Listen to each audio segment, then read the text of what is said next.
আরে, আমার রাজ্যে দেখা যায় আমার খাবার চলে এসেছে, কিন্তু কেন আমার রাজ্যে তারা আসলো? তারা তো জানে আমি তাদেরকে খাবো, তাহলে কেন তারা এদিকে আসলো?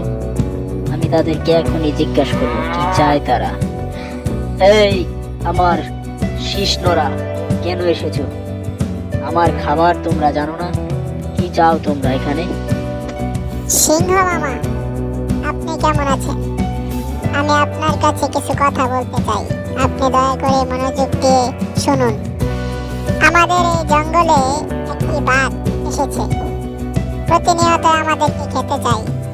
আমরা পালিয়ে পালিয়ে বেড়াই। আমরা জানি এই জঙ্গলের রাজা আপনি সিংহ মামা, কিন্তু বাঘ আমাদের সাথে সবসময় এরকম করছে। এই সমস্যা শুধু আমারই নয়, আমার সাথে জেব্রা ভাইও এসেছে এবং একটি গরু এসেছে। তাদের কাছ থেকে শুনুন। কি বলো? এত বড় সাহস! সিংহের রাজ্যে বাঘ এসে হানা দেয়, কি করে সম্ভব? বাঘ কি জানে না আমি এই রাজ্যের রাজা? নাকি আমি বাঘকে শায়েস্তা করার ব্যবস্থা করব? তাহলে জেব্রা ভাই, তুমি বলো তোমার কি সমস্যা? তোমারটা আমি শুনি, তারপরে ভেবে দেখবো কি করা যায়। সিংহ ভাই, আমি এসেছি মূলত বাঘকে নিয়েই বলতে। বাঘ তো বিরাট সমস্যা করতেছে, আমারে খালি ধরতে চায়, খাইতে চায়। এখন আমি আপনার কাছে বিচার নিয়ে আসছি। ইহা তো একখান বিরাট বড় সমস্যা। এইটা তো নির্মূল করতে হইলে সকলের সাহায্য দরকার।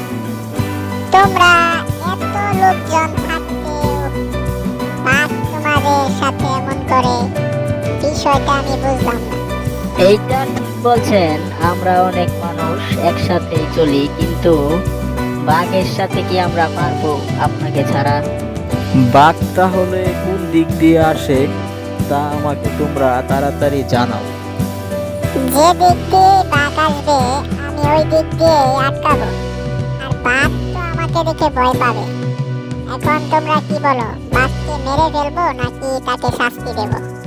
জঙ্গলের মাঝখান দিয়ে বাঘ আসে, আমাকে 2 দিন আগে ধাওয়া করেছিল খাওয়ার জন্য। আমি কোনো রকম বেঁচে গেছি। এখন জঙ্গলের মাঝখানে যদি আপনি যান, তাহলে বাঘকে দেখতে পাবেন, সে ওখানেই থাকে।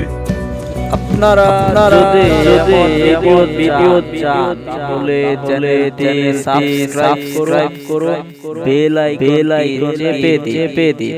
আপনারা চ্যানেল সাবস্ক্রাইব করলে এমন ভিডিও আমি করব না। পরবর্তী দেখতে চাই